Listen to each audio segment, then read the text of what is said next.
පින් එක ගියා බං. ඉරෝ? පින් එක. සුන්දරේ. ඔයා කොහෙද මේ?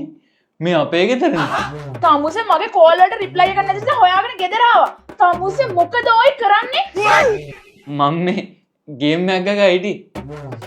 එතකොට මනුස්සෝ තමුසේ ෆෝන් එක අතේ තියාගෙන මගේ කෝල් මැසේජ් දැක්කේ නැහැ වගේ හිටියේ. ගේම් එකක් ගහනවා කියන්නේ එසේ මෙසේ වැඩක් නෙමෙයි. විශාල වැඩක්. මං කැමති නෑ ගේම් එක ගහනකොට මට පුරා කූඹියක් කරදර කරනවට.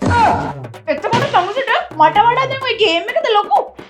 ගේම් ගැහුවට මං ඩබල් ගේම් ගැහුවේ නෑනේ සුන්දරි. කොල්ලොන්ගේ අහිංසක ආසාව වලට ඉන්න දෙන්න.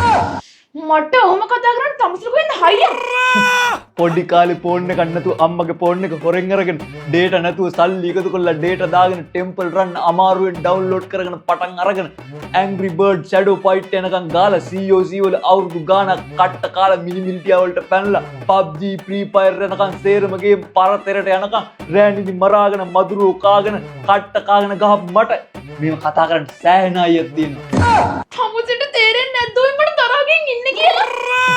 යාළුවන්ගෙන් CD ඉල්ලගෙන කැඩිට්ට පරණ කොම්පියුටරේට දාගෙන IGI වලින් පටන් අර Far Cry Prince of Persia පිස්සෙක් වගේ ගහලා Call of Duty වල ජීවත් වෙලා Vice City වල cheat code කොලේක ලියාගෙන යාළුවන්ගෙන් ඉල්ලගෙන තරු පහම අවුස්සගෙන ගාණක් නැතුව හිටපු මට කාගවත් තරවල් අදාළම නෑ මාත්‍යෝ. තමුසේ නැව ගේම් එක ගහමින් ඉන්නවා. මම යනවා යන්න. ගියොත් ඉතින් ඔයාටම තමයි පාඩු.